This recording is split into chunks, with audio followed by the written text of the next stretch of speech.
How's it going? Good, Vic. Good. Thanks for talking to us No, tonight. thank you. I appreciate it.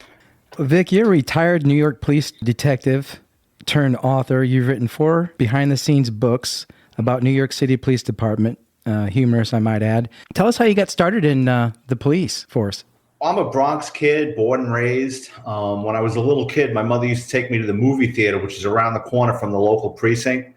So I used to run up to the police car and look in the window and look at the equipment. And I'd watch the cops walking around in front of the station house with their hands on their gun. And I'm like, this looks actually kind of cool. I might want to do this one day. By the age of 10, my friends and I used to go into the local post office and steal the wanted posters off the wall. And we'd be walking around the neighborhood, a bunch of 10-year-olds with wanted posters, Billy Ray, something or other, wanted for a bank robbery in Arkansas. And we'd be in the deli like, this could be him. You know what I mean? So I always knew what I wanted to do as a kid. I grew up watching the Rockford Files, the French Connection, all those cop movies. So it was kind of in my blood. My parents, they wanted me to go to college. I'd have none of it. And by 20 years old, I took the police exam. And by 21, I was in the police academy. Awesome. So you started right there in New York City? Is that where you started? Yeah, South Bronx. And made it all the way up to detective. How long did it take you to make it to that far?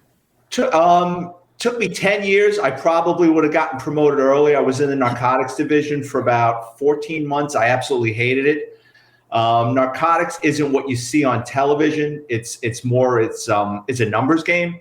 It's more buy and bust operations. So it works like this. There's usually a team of 5 guys. When you're doing buy and bust, they'll take 2 teams out and say, you 2 guys are getting on, which means you guys are taking the arrest. So your sergeant will come up to you first thing in the morning and says, okay, Todd, okay, Brian, you guys are getting on. He'll hand you $100. You run down to the deli, you break that $100 into 10s, 5s, and 1s. And then what you do is you photocopy the money. You photocopy all the serial numbers. That's called pre-recorded buy money. So this way, when you arrest somebody and they've got the pre-recorded buy money in their pocket, it makes a stronger case. It's not the whole part of the case, but it's stronger. Then what happens is you go out, we have what's called sets, like movie sets. And each set sells different things. You don't want to send your undercover to a heroin location asking for red top crack. You might get a smack in the mouth.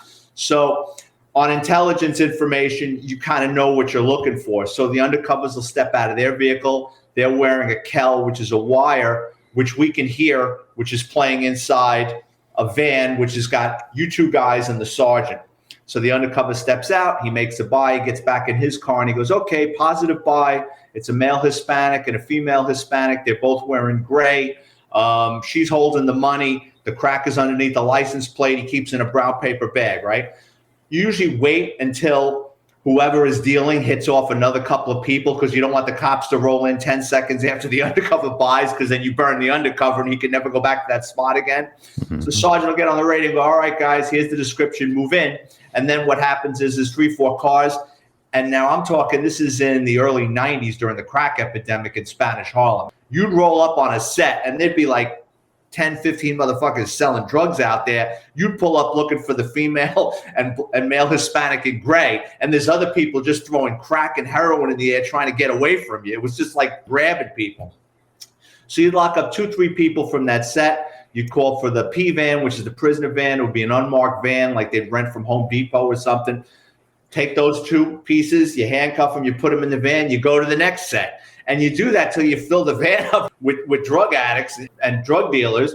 And once you get about 10, 15 people, you go into the station house, and then that's a whole process. The undercover and you two guys got the arrest. You go upstairs, you're going through the envelopes. Okay, this guy had pre-recorded buy money. This guy had stash. Your undercovers are doing a buy report.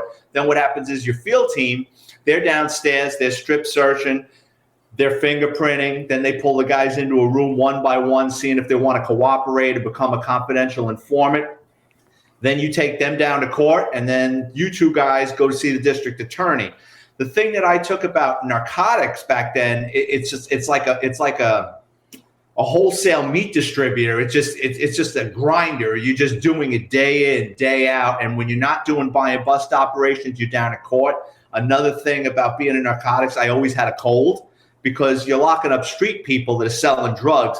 They've got hepatitis. They've got AIDS. They're living outside. They're all sick. And you're on top of them, strip searching them and fingerprinting them. You're always catching a cold. You always had to worry about getting stuck with a needle. I mean, because these guys, a lot of them shot up. So you'd always ask them, hey, my man, listen, you got a spike on you? And 9 out of 10 times they go, yeah, it's in my sock. It's like, all right, show me where it is, because you don't want to be sticking your hand in someone's pocket or their sock. And the next thing you know, you get pricked and now you're going for AIDS test and they're putting you on AZT and all these drugs. Wow, that's crazy. Man, that is crazy. Were you in narcotics the whole time then, or?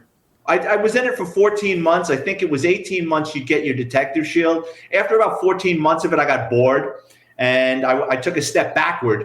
I went back to patrol, which was unheard of back then. Everybody thought like I had lost my mind. Like, why? It's like, if I'm not happy, why am I going to stay here? A detective shield doesn't mean that much to me. It's peace of mind. And then luckily for me, I was always a car guy. I was always getting into car chases. I knew everything about VIN numbers. So about a year or two after that, I went back into organized crime and I became a detective in the NYPD's auto crime division, where the last 10 years of my career was chop shops, exporting stolen cars out of the country, changing vehicle identification numbers on stolen cars for resale, a lot of mafia stuff. Wow. So tell us about some of the craziest things that you got involved with while being on the police force. What would you like to hear? I've got everything from walking into a homicide to cops getting themselves in trouble, embarrassing moments. I mean, you're talking to somebody that worked in the New York City Police Department for 20 years. So kind of narrow your parameters. I can give you what you want. Let's start with that walking into a homicide. How do you just walk into in the middle of a homicide? I walked into a couple. Early in my career is the early 90s. It was a 4 to 12. It was about this time of year. It was a slow night. It's raining. Call comes over, domestic violence. So it's a slow night. So one car picks up the job and then another car goes, well, back that unit. Then a couple of seconds later, Central comes over the radio and goes, I'm getting multiple calls on this. So now there's something going on in this apartment. So now me and my partner roll with the third car. The responding car pulls up. It was a 3-story garden apartments, and they pulled up around the block from the apartments. When they got out of their car, they could hear screaming coming out a window. For whatever reason, these 2 cops decided to climb the fire escape to go to the window. I don't know why. Like 9 out of 10 cops would have just walked around and gone up the stairs. These 2 guys went up the fire escape. When they went up the fire escape, they looked into the window. They see a woman laid out on the floor, her boyfriend standing over her with a butcher knife, and he's basically decapitating her. So they get on the radio, and now they're panicked. They're screaming. Their adrenaline's up. Central, send the cavalry. There's a fucking guy here cutting this woman's head off. So now everybody, in the NYPD, when you call for help, the cavalry comes. We pull around to the front of the building. As we're getting out of the car, we hear about 10 shots go off at least. Boom, boom, boom, boom, boom. So now we're running into the building. As we're going up the stairs, there's like a 13-year-old kid. He's running down the stairs, and he says, he's killing my mother. He's killing my mother. So we're trying to kick in the door. We get to the door. We're kicking on the door, and we hear our 2 friends, the 2 cops. Now they're in the apartment, and they're screaming, don't shoot, don't shoot. They're afraid of friendly fire. They know we heard the shots. They're afraid we're going to just start opening up, shooting through the door. We go, all right, open the fucking door. When they opened the door, it was like the 4th of July in the apartment because of all the gunfire. It looked like somebody lit off a pack of firecrackers in the apartment because it's all gunpowder. As I'm walking into the apartment, we're walking across the floor. My feet are sticking to the floor. There's so much blood in that apartment that as I'm walking, my feet are just sticking in blood. What had happened was a boyfriend-girlfriend situation. He lost his fucking mind. He took a hammer and broke everything in that apartment. I mean, the walls, the toilet, the sink, the kitchen. He put a hole in her forehead about that big. And when she was laid out on the floor, he basically, the only thing holding her head to her body was her spinal cord, and he was working on that. When my 2 friends were on the fire escape banging on the window, he stopped what he was doing. He goes, oh, you want some of this? He turned around, he throws open the window, and he starts swinging with that knife out at the fire escape at my 2 friends. Back then we had the 38s, so you only get 6 shots, but I mean, it was up close and personal. And a 38 is a heavy duty round. They hit him about 10 times and he went sailing back into the apartment, which is more blood. And it's funny, my friend told me, one of the guys that shot him said, he stumbles back into the apartment with the butcher knife in his hand and he hits the floor. When he hits the floor, the knife goes out of his hand and tumbles into the kitchen. And my friend who's in shock goes, all I can think of is they're going to think I shot an unarmed man, which that's a cop's mindset. Most cops aren't afraid of getting killed. They're afraid of getting in trouble. I said, no, man, look around the apartment. You're good. This is a good shooting. So I took them to the hospital. And the funny thing is, we're in the hospital, and my friend is like, puts his hand on his pants. The son of a bitch came that close to stabbing him with the knife. He had a slit in his pants. NYPD cops, they just give you uniforms. They don't send you to a tailor. So everybody's uniform is baggy. And thank God, because he cut a hole in his pants right by his kneecap. Wow. So that's one homicide I walked into. Another homicide I walked into was about 93, 94, 4 to 12, about this time of year. It comes over as a cardiac. My partner and I walk up. We're going up the stairs, and we hear screaming and crying. We go into this apartment to see a people in there. We're just kind of pushing our way through the apartment. What's going on? What's wrong? And everybody's speaking Spanish. It's a galley kitchen. So as we come around to the kitchen, I see a pair of legs sticking out of the kitchen. There's a woman on the floor, and she's been stabbed multiple times. Her son's on top of her, and he's screaming, Mom, Mom, Mom. So I'm looking around the kitchen, and there's blood everywhere. But you know, if you ever cut your finger, it's bright red, but after it dries after a while, it turns like that rust burnt color. So it was obvious she was there a couple hours, like the blood was all dry. So we get him off of her. We bring him into the living room, and the apartment's been ransacked. I mean, it's just been tossed about. So, you know, he's upset, he's crying, and it's not like we're putting the screws to him, but the second we start asking him basic questions, things start to get weird. So when was the last time you saw your mother? When was the last time I saw my mother? About 3 hours ago. So every time I ask this guy a question, he's repeating the question. So something's not right. Then the more you look around this ransacked apartment, things don't look right. So when a burglar breaks into your house or your apartment, the first thing they're going to do is they're going to start emptying out drawers. Burglars on the clock. They don't want to get caught. They want your shit they want out. They don't want a confrontation. Everything was dumped out, and then the drawers were placed back in. It was staged. Then there was her pocketbook was dumped upside down and then placed right side up. That didn't add up. Usually somebody will dump it and toss it, and the credit cards were left behind. And this is the 90s, before people realized that you could track credit cards.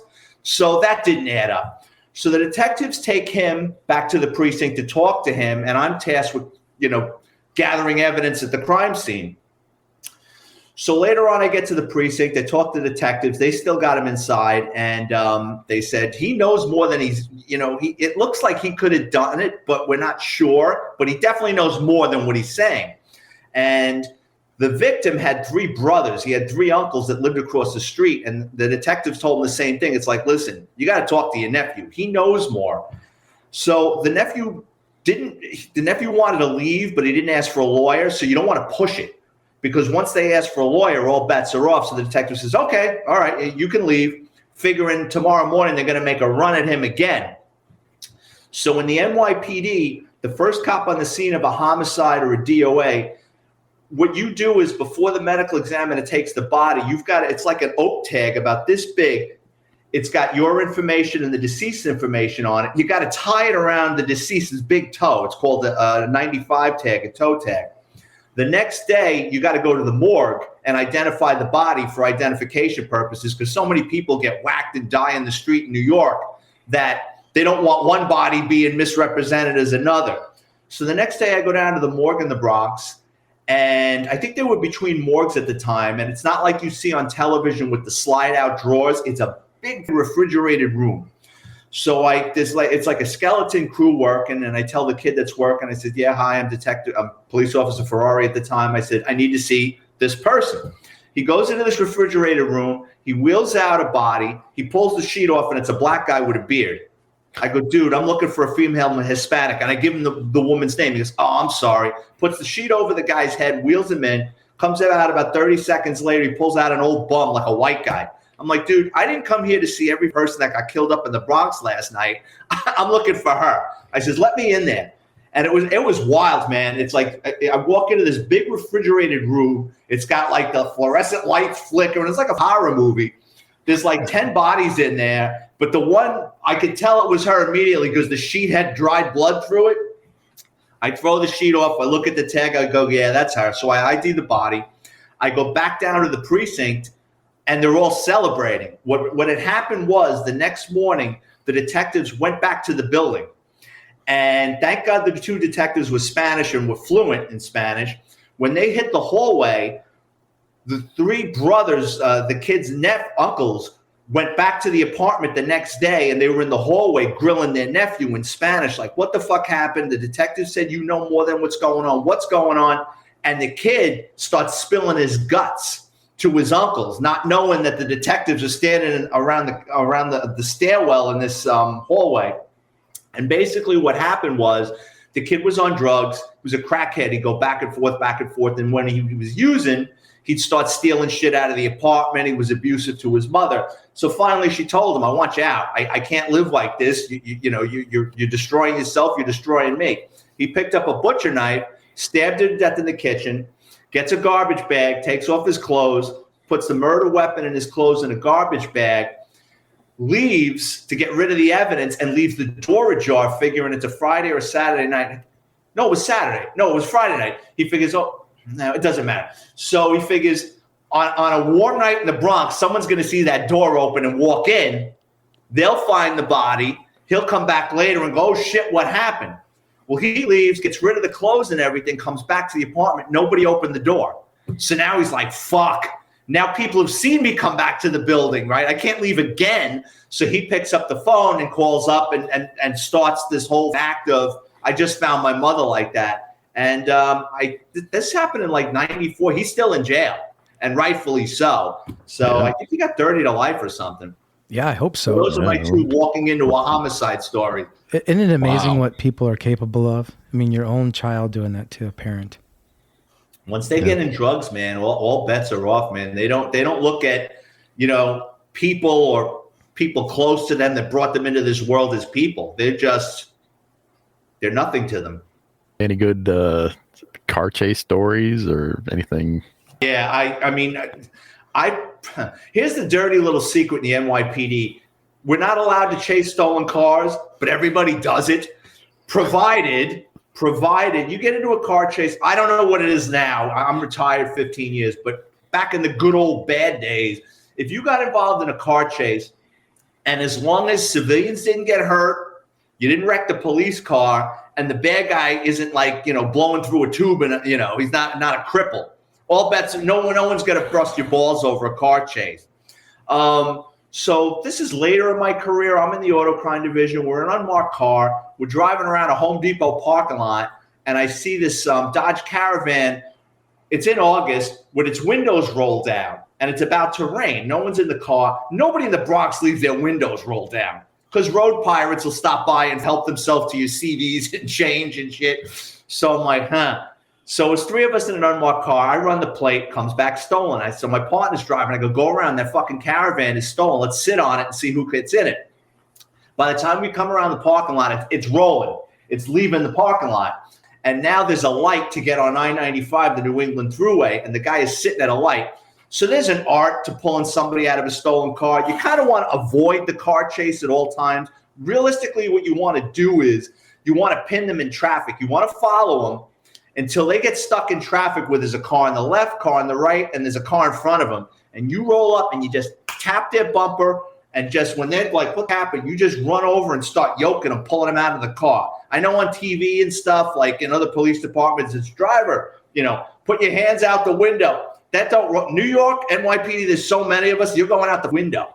That door's getting pulled open and you're getting pulled out the window. So we're at a light and he's got nothing in front of him, so we're not going to put the lights on or anything, and we're in an unmarked car, and he's at the light, and I see this. He looks in the rearview mirror, and he sees three white guys in back of him, and he steps on the gas, and he takes off on I-95. We start chasing him, and he rams like three cars and gets on I-95 and takes off, and we lose him.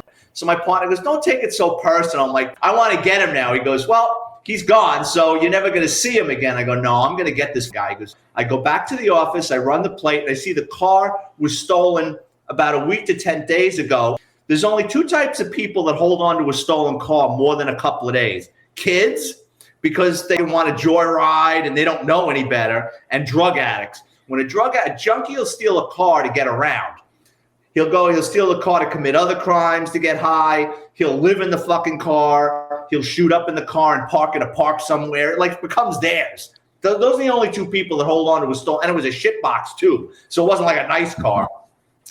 So what I did was I did a summons check on the car, and I saw the car was getting parking tickets in that neighborhood. I go, he's around, and he's going to hold on to that car. So next door to us, when we were chasing him, I think we had this shitbox Ford Taurus. I went next door to Vice, and I borrowed like a Mercury Grand Marquis with an 8-cylinder. I'm like, all right, we're going to go for bear now, right? So we go back. My partner's like, you're out of your mind. You're never going to see this guy again. I says, come on, let's go. We go back up to the neighborhood with this 8-cylinder car. We're at like in a half hour, we're driving around the 4-7, and here he goes. He goes, I go, look, and there he goes, right? So now we're laying back because we know he'll run. So we're laying back on him, right? We're like giving him we're sitting a half block away. He stops, we stop. Ideally, I wanted him to stop and get out of the car. We're going to yoke him. He goes into a gas station. So the attendant goes over. He hands the guy money. The attendant sticks the thing in the pump. If you've ever wondered what happens when someone drives away with that thing in there, I saw it firsthand. We roll up behind him, right, in the gas station. We roll up behind him. I see this again. Slams it in drive and takes off, and that hose is like stretched. When that metal, what's that, the gun, what do you call that thing? Just the nozzle? The nozzle? The nozzle comes shooting out of the thing, went ping. I mean, if that thing would have hit somebody, would have fucking taken their head off. We're chasing this guy around the 4-7. He's going to get stuck in traffic, bounce the sidewalk. Now he's driving down a sidewalk, and in New York, some of the lampposts have these big metal green boxes that's to control the traffic control devices. He got pinned between a fence and the traffic control device, and it came, if there would have been a passenger in that car, it sheared like half the side of the car off, stopped him in 2 seconds. He jumps out of the car, and he's taking his clothes off. Here comes the hat, because he knows we're putting over the clothing description. There goes the shirt. There goes the hat. So I'm chasing him. My partner drives around the corner to cut him off, and I'm yelling all sorts of shit at him. I'm going to shoot you. Shit you can't do. But I'm yelling at him just to get him to slow the fuck down. As he's hopping fences, my ex-partner was a black belt in jiu-jitsu. He does some, tackles him and gets him in some kind of fucking hold. We're getting the cuffs on him, and I go, I've arrested you before. And he goes, no, you didn't. I go, yeah, I did. You had your wife and kids in the car. You were driving a Buick. He goes, he's looking at me in cuffs. He goes, wow, you got a really good memory. So that was one of those. It's rare. I like to call it a repeat client, and every now and then you get a repeat client. So that's a story from my book, Grand Theft Auto, the NYPD's Auto Crime Division, which is full of stories about car chases and what happens to your car after it gets stolen and stuff like that there. Yeah, we were going to ask you about your books. What are the other books that you've written? NYPD Through the Looking Glass, Stories from Inside America's Largest Police Department. The NYPD's Flying Circus, Cops, Crime, and Chaos. NYPD Law and Disorder. Let's see. Confessions of a Catholic High School Graduate. That's me being a little son of a bitch before I got my act together and became a cop. And Dickheads and Debauchery and Other Ingenious Ways to Die. That's things people do to shorten their life expectancy. Okay, awesome. Did you say those can be found on Amazon? Yeah, all my books are on Amazon. They're $10 paperback and $2.99 ebook download. Well, I know we'll check them out. Brian will probably get some. He's a book guy for sure. I'm a reader. What else you got for us? Okay, so NYPD Law and Disorder opens up with the first chapter is called Embarrassing Moments. And every author likes to paint themselves as the hero in a book. They save the day in the nick of time. They got the witty comeback. And you can get away with that because you're writing a book. And I said, you know what? Let me write about some of the more embarrassing things that happened to me in my NYPD career. Early 90s, towards the end of my tour on a day shift, my partner and I are circling the precinct like vultures waiting to come in for the 4 to change cars with the 4 to 12 shift. And a gypsy cab drives by with 3 hombres in the back. And we had a slew of cab robberies. And the 3 guys in the back seat, one of them had his head over the bench seat, and his face was right next to the cab driver. So I told my partner, I go, you know what? I know we're going in. I go, follow that cab. I go, I think he's getting robbed. So when we start following this cab, it starts taking off and burning lights because one of the kids in the car tells the driver, don't let those cops stop you. Start going. We'll kill you. So finally, we put the lights on. We pull the cab over.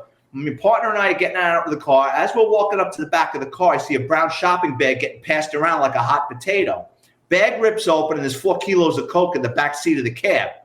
So in the NYPD, we call a kilo arrest the kilo ferry because everybody wants to meet the kilo ferry and get an arrest like that. I was lucky in my career. I met the kilo ferry twice. So we pull the hombres out, throw handcuffs on them, bring them into the station house, walking around with kilos.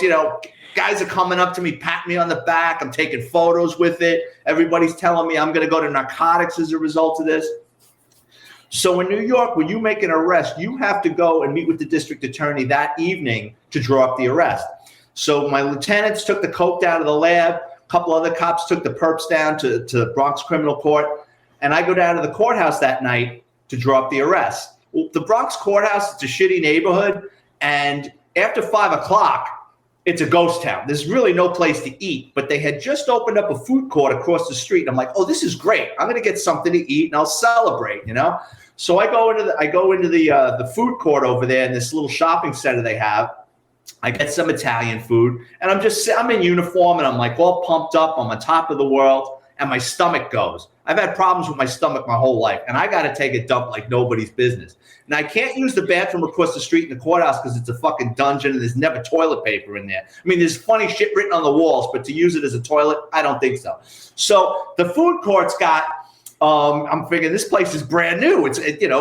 I go into the bathroom. There's not a soul in. It's antiseptically clean. I'm like, this is great. I go into the men's room. I take off my gun belt. I put it on the hook in the stall. I drop my pants. I sit on the ball. I'm getting ready for liftoff. And the next thing I know, I hear the front door of the men's room kick open. About 4 or 5 teenagers run in, and they're hitting the hand dryers. They're beating the fuck out of each other. They're running the sinks. I'm like, yeah, I'm a cop, but I'm quite vulnerable with my pants down to my ankles. I better hurry up and get out of here. Next thing I know, it gets quiet. That's odd. Why did it get quiet? Something just told me to look up. I'm sitting on the bowl. I look up. One of the teenagers ran into the next stall, jumped on the toilet. He's hanging over the wall trying to grab my gun belt. So with my left hand, I try pulling up my pants. With my right hand, I grab him around the neck. And when I pull him, I inadvertently pull him close to the gun belt. With 2 hands, he latches onto my gun belt. I'm like, so now with my left hand, I let go of my pants. They hit the floor. Now it's a hockey fight. I've got him by the neck, and I'm just let go. And I'm just pummeling him. Finally, he lets go of the gun belt. It hits the floor, but his friends run into the next stall. They grab him by the legs, and now it's a tug of war over the men's room wall. And those aluminum things, they're not meant to hold a 135-pound kid. The wall like bucks, and they go sailing over the wall. I pull up my pants. I get my gun belt. I put it on. They take off. I run into the food court. There's not a soul around except like a 300-pound porter with one of them floor buffing machines. And he's got like a Sony Walkman on. And I'm like, hey, Poppy, like going like this. He takes off the headphones. I go, did you see a bunch of teenagers running through here? He looks up and burps. He goes, no, I didn't see anything. Typical Bronx.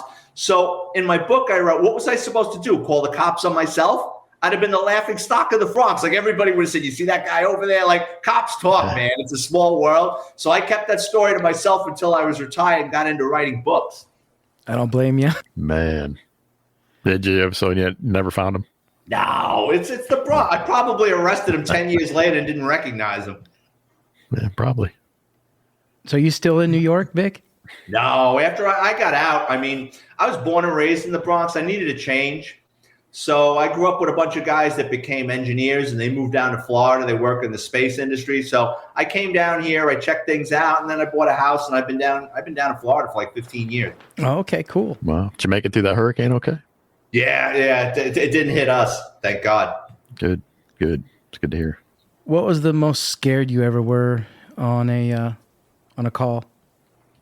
I wouldn't say scared. Now I would be scared because I'm older and I know now, that something could happen to me. When I was young, everything rolled off my back. You know what I mean? Like I've been involved in, let's see, I'll give you something scared. I'd say, all right, so I've been a couple of fights for my life type things. So again, early 90s, my partner and I, it was a Saturday morning. We spot this Nissan Pathfinder. I think he had a taillight out or whatever. We pull him over. And you could tell the guy was out all night. Like he hadn't gone home. And he was out like clubbing, like he was wearing like, a silk shirt and, or he smelled like Paco Rabanne, And as I'm talking to him, I can see him like he's getting squirrely. And I said, why don't you step out of the car? Let me show you why I pulled you over. And when he was wearing a trench coat. And as we got out of the car, he made sure to tie it. And I seen him go like that again. And after like the 15th time of him touching himself there, I shoved my hands on his pants because this guy's got to have a gun. And I felt it. So I go, oh, shit. Now he grabs my hands and I got, you know what I mean? I got the gun through his coat, kind of. He's got my hands. And now me and him are doing the tarantella, spinning around, bouncing into the car. My old partner comes running around. He goes, what's up? I go, gun. He goes, are you sure? I go, shoot him. And he goes, what? I go, shoot him. Shoot this motherfucker. He goes, are you sure? I'm like, yes. I can feel the gun. And thank God, he just started to pistol whip the guy as opposed to shooting him. And the guy, as soon as he hit him cracked him in the side of his head, he just kind of went limp. And I popped up with the gun and we locked him up. And he got out on bail. And I don't know, 6 months later, just before my case went to trial with him, he got locked up for a home invasion and wound up, they kind of piggybacked my gun arrest with the home invasion. And I think he got something like 15 years. But here's the thing, like there's been a couple of those in my career where like you're wrestling somebody with a gun and it's the wildest thing because everything slows down because I wouldn't call it scared, but there's a sense of urgency where you say to yourself, I mean, we all, well, every guy or kid has been in a fight in a schoolyard. You know what I mean? But this is different because you say to yourself, your mind is a supercomputer, and you're like, I can't lose. I cannot lose. It's like getting a hernia, getting my teeth knocked out. I don't care what I've got to do to stop this person who's going to take my life because the reality is he knows I got that gun. He didn't just say take the gun. He wants it now. And if he got it out first, I'm finished. Yeah, that's definitely an exhilarating moment. So what else can you tell us about the New York Police Department? You got some interesting facts that you can share with us? What do you want? I got more embarrassing stories. All right, I'll tell you a funny story. There was a guy we worked with, wasn't the sharpest of characters, but he lived in the thing is with the NYPD, the two things that can get you in hot water is if you lose your gun and shield. If you lose your gun and shield or ID card, usually they're going to take 30 vacation days and put you on a year of disciplinary probation. It's a hit. You take it very seriously. So most guys, we're paranoid about it. So he lived in a shitty neighborhood and he wanted to go out one night and he figured, let me hide my gun in the one place no one's going to look, my stove. Hides his gun in his stove, goes out for a couple of cocktails, 4 hours, 9 beers later, he comes back to his apartment. He's a little liquored up. He's hungry. He's going to make some frozen pizzas. So he preheats his oven to 425 and he goes, sits on the couch. He left a little snub-nosed 38 caliber revolver in it. Thank God it wasn't a Glock, right? Like 19 shots. What happens when bullets have gunpowder in it? The gun starts exploding and letting rounds go. He had to crawl out of his apartment on his hands and knees while his gun is shooting at him through the kitchen. Had to call emergency service. They had to come and get the gun out, and it had just blown to bits. The whole gun, all the rounds. So he wound up getting 30 days in a year anyway. Yeah, he wound up getting jammed up anyway. Wow. Damn. I didn't know that worked. Heating up bullets like that? I imagine. Yeah. Gets so hot, it's going to go, I guess. Mm-hmm. What else you got, Vic? Okay, What's some more embarrassing stories? That'll be fun. Oh, all right. I got a good one for you. So the NYPD, the zero tolerance with drugs. Nowadays, when you get drug tested, they pull your hair out of your head, and they can go back years to see if you did drugs. When I was a cop, you had to piss in a cup. So early on in my NYPD career, to get hired, we hire in bulk. So a police academy class in NYPD can be anywhere from 2,500 to 500 in one shot. They hire, it's a 35,000 person department. So when I was going to get hired, they called at least 100 of us out to Left Plaza, the health service division. And, they're doing x-rays and the doctor's checking your heart and stuff. Now it's time for the drug test. They hand you a cup and they march 10 of us at a time into the men's room. and there's 10 urinals. It's set up specially. There's 10 urinals. You step up to the plate, and then there's 10 supervisors who walk directly in back of you. You ever watch like in the NFL when they're going to block a kick? You got the guys down, and then you got the guys in back of them. The guy is literally looking over your shoulder, and then above you, I look up, there's a mirror tilted. So he can, if he can't see over your shoulder, he can look at the mirror and see your cock pissing into this little cup, right? I'm gun shy. I don't like pissing in front of people. Right. Yeah, Same thing. me too. Yep. So I'm standing there and guys are coming and going with their cups of gold. Nothing's happening, man. And the sergeant's like, come on, man. And I'm like, I can't go. He goes, all right, pulls me out. So I'm saying to myself, this is it. I'm going to get fired. Some old timer that worked there took pity on me. And he goes, do you drink coffee? I said, no. He goes, now's the time. Poured me a couple of cups of coffee, thank God, right? I go back into the bathroom with another sergeant. It was the same guy. He's standing over my shoulder. And again, there's 3-4 guys on either side of me. It's too much noise, right? I'm pushing and pushing. And this guy's standing right in back of me. And I let go with this fart right into his crotch. And everybody starts laughing, right? Like, there's got to be 20 people in there. It's like, brrr. And the sergeant goes, you want to hurry up? I'm like, boss, I'm sorry. But it was so funny. I was able to fill up my cup. But every time I got drug tested, it wasn't the same with 10 people in there. But every time, man, I was there a couple of hours until I could finally, squeeze out a couple of hours. Yeah, I'd have been the same way. Yeah, that's me too. There's a funny story with that because there's only one NYPD cop, to my knowledge, that failed the drug test. Well, let me back up. The reason they're so paranoid about that with people standing over you and watching you, when the females sit on a bowl and there's a female supervisor watching them piss in a cup. The reason they do that is they've caught people with prosthetic penises, all sorts of shit, smuggling fake piss in there. Well, good piss in there. They caught a guy with a French's mustard bottle taped upside down under his armpit with a tube that came out of his zipper. You know what I mean? So he was squeezing it and shooting it in there. So they've caught so many people doing so much shit. But anyway, there was a female cop. I think she worked up in the Bronx. She fails the drug test positive for coke. And she goes, time out. I don't do coke, but my boyfriend does. And she went on to tell the story that her boyfriend liked blowjobs and he was a cokehead. Oh, no. And he swallowed a couple of loads. And that's why she tested pot, and they gave her a fucking pass, which nobody could believe.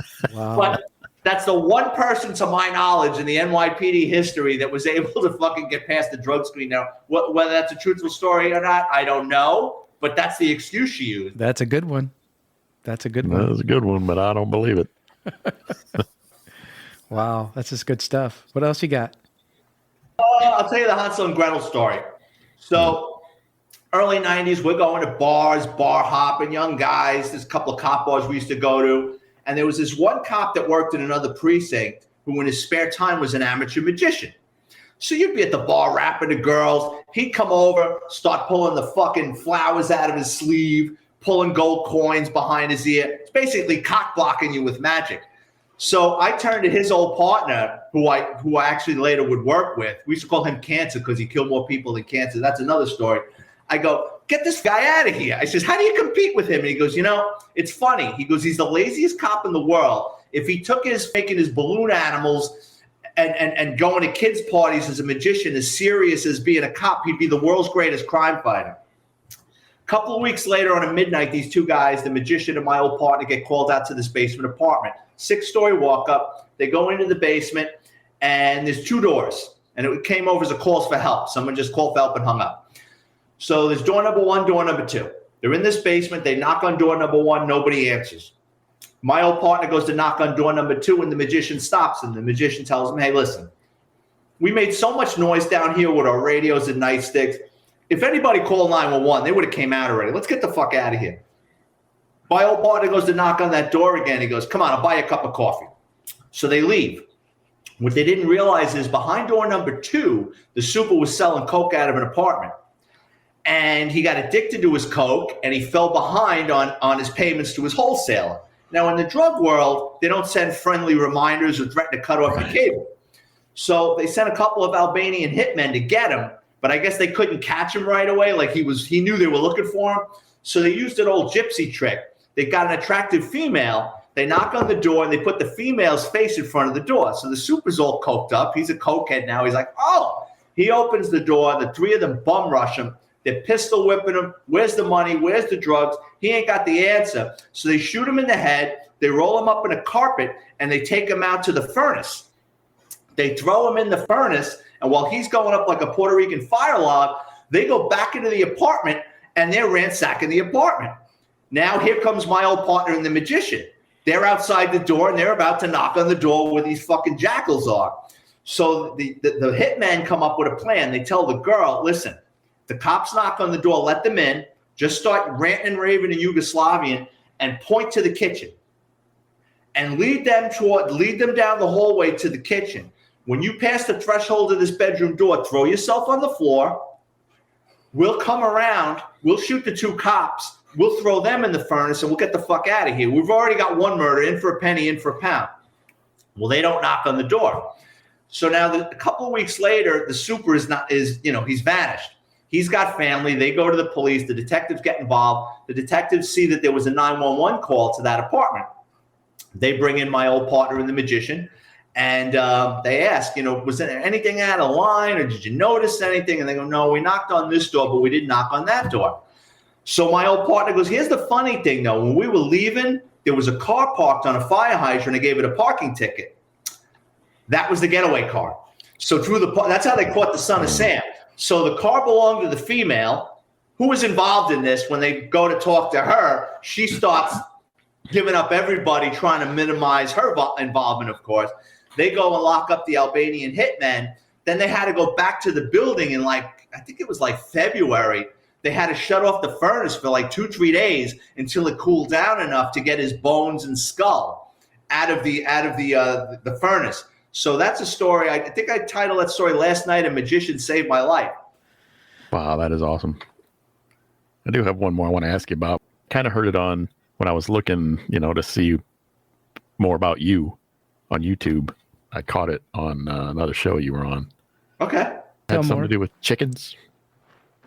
Oh, the cockfighting ring? Yeah, that's the one. Oh, that's funny. Yeah. So I was it's towards the end of my career, and I worked in the auto crime division, so they expected car arrests, and I gave them plenty.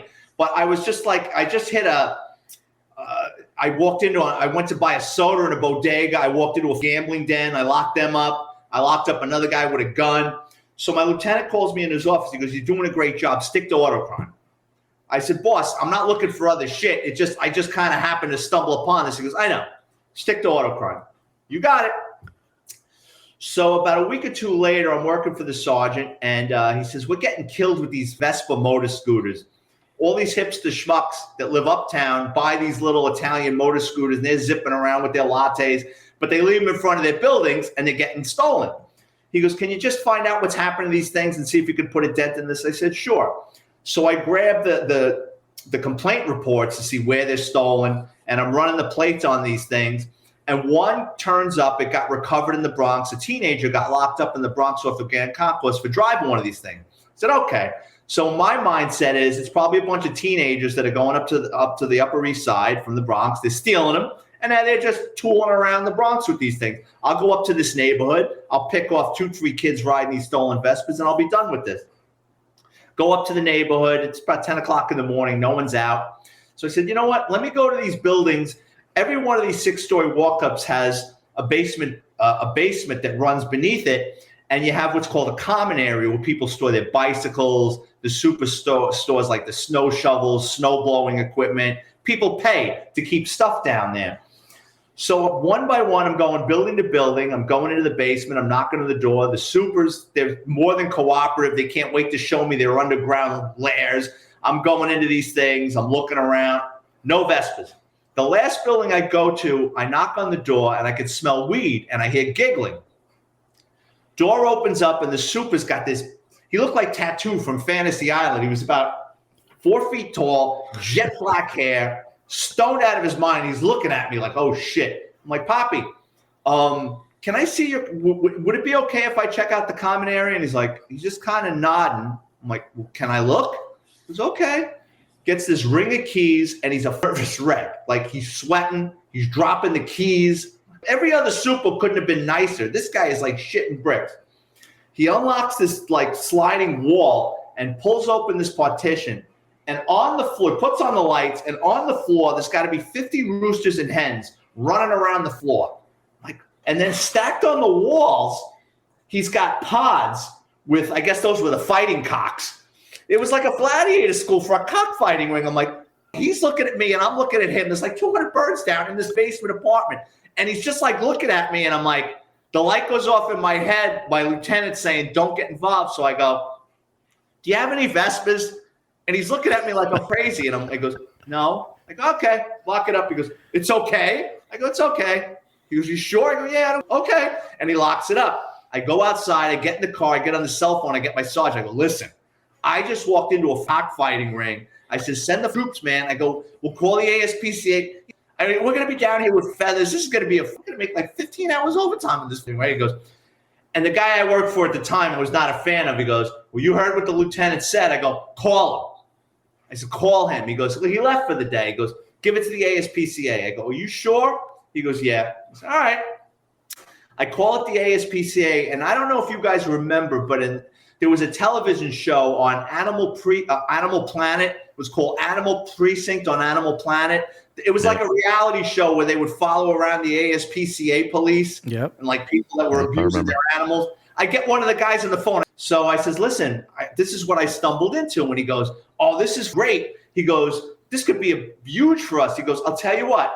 He says, let's investigate it. If we get a warrant for this place, he goes, I'll give you a call. I said, okay, that'll work.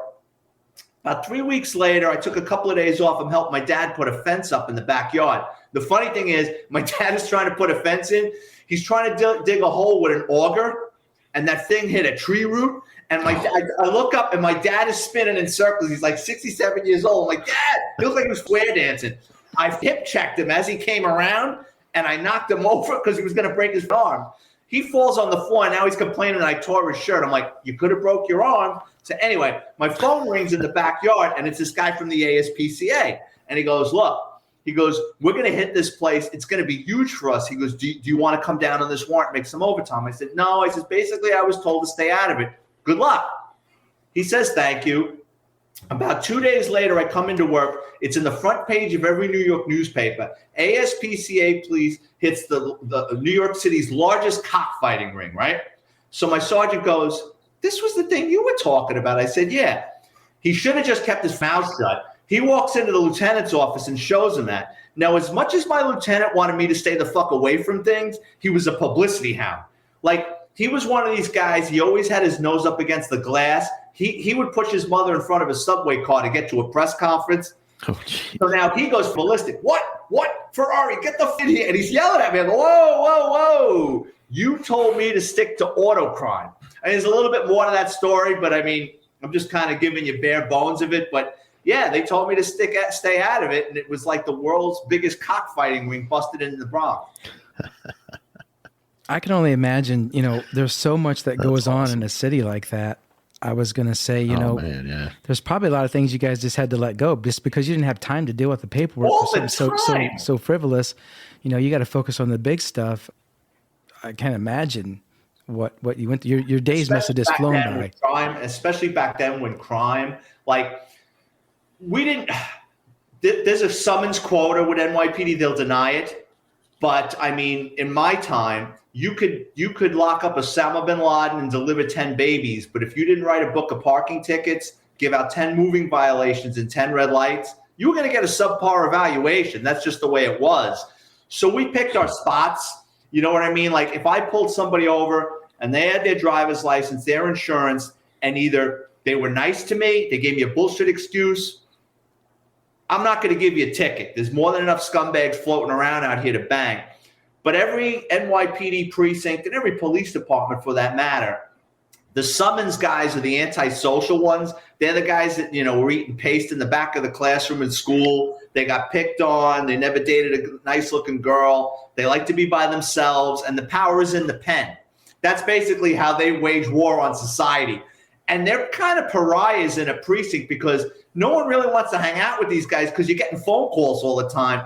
You're getting, the NYPD is as big as New York is. The NYPD is a small place. You're getting phone calls from cops in different precincts. Like, this guy just banged my brother-in-law, and he told him, he showed him a PBA card. And he says he worked. I got a picture of me with him in uniform, and he gave my brother-in-law like, we'll try giving him I'll try talking to him, but they're just a different type of cat. Yeah, I can imagine how different it would be for being in a rural town, being a cop in a rural town versus New York. I was. Night and day. Aside from the NYPD, I became a cop in a local police department down here. And it was like being on an episode of Reno 911. I mean, it was a nice police department, but in Florida, I bet. Here I come from the world's largest police department working in organized crime for 10 years. Now I'm on midnights. They got me fucking locking up drunk drivers. I'm fucking chasing white trash, hiding in kiddie pools in the midnight.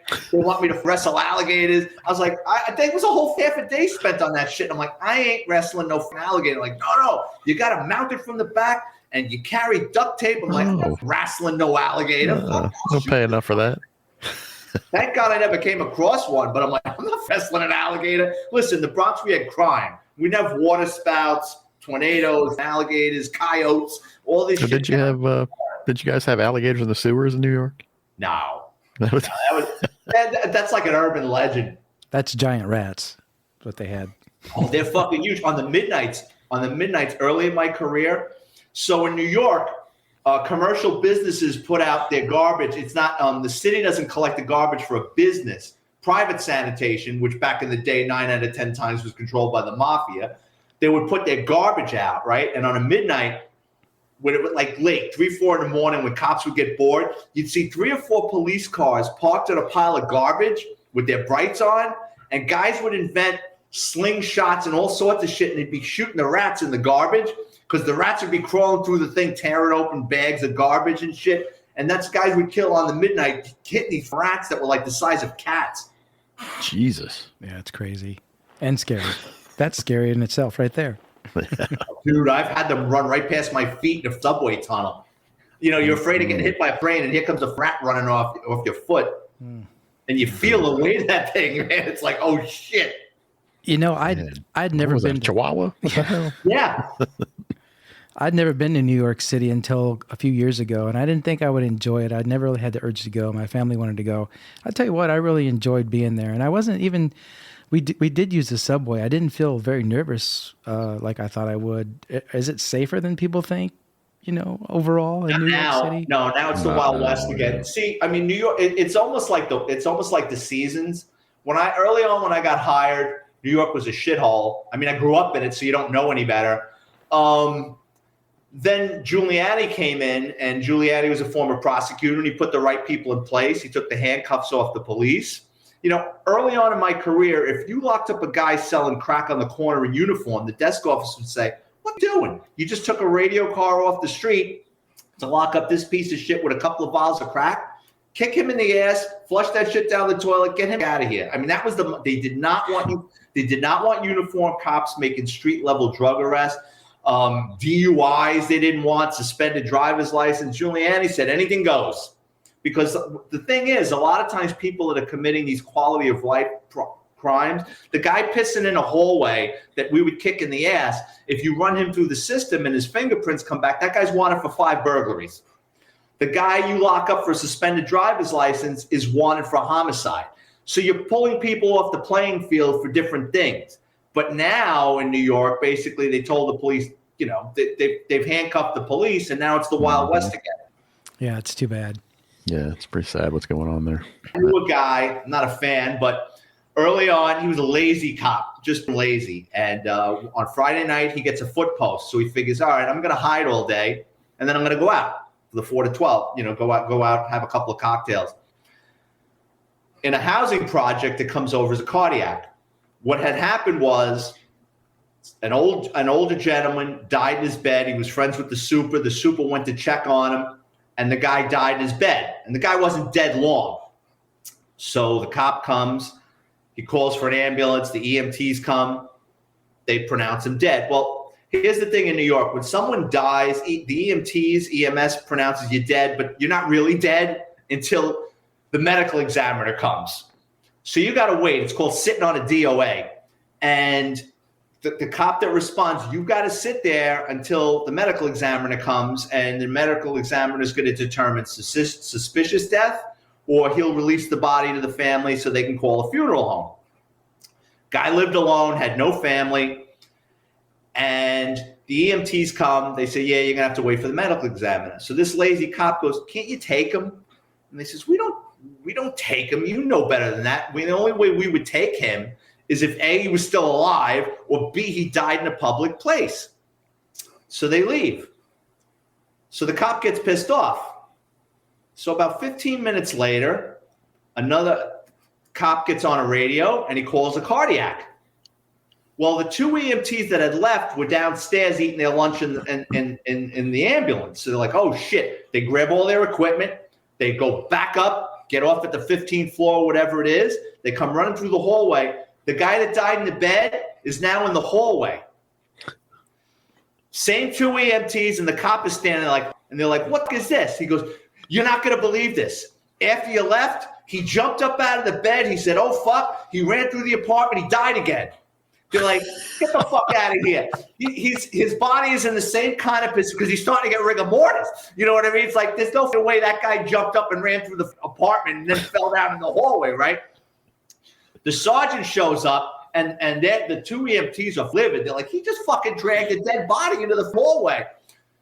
Long story short, they didn't believe the cop's story. Nowadays, he probably would have gotten arrested or at the very least lost his job. He got hit with 30 years and a year on probation. But yeah, he moved a dead body to avoid working overtime. That is crazy, but you know, it does happen. I'm sure it does happen. The stuff that people do. Man, that is wild. I wanted something funny, so that was a good. That's good stuff. That was a good one. I hope our listeners enjoy this as much as we did. And if no kidding. They want to check out your books, they can look up on Amazon. And can they search you by name on there too? If you go on Amazon, just go to books and type in Vic, V-I-C, Ferrari, like the car, and my books will pop up. Awesome. Well, they definitely make great $10 Christmas gifts. Yeah,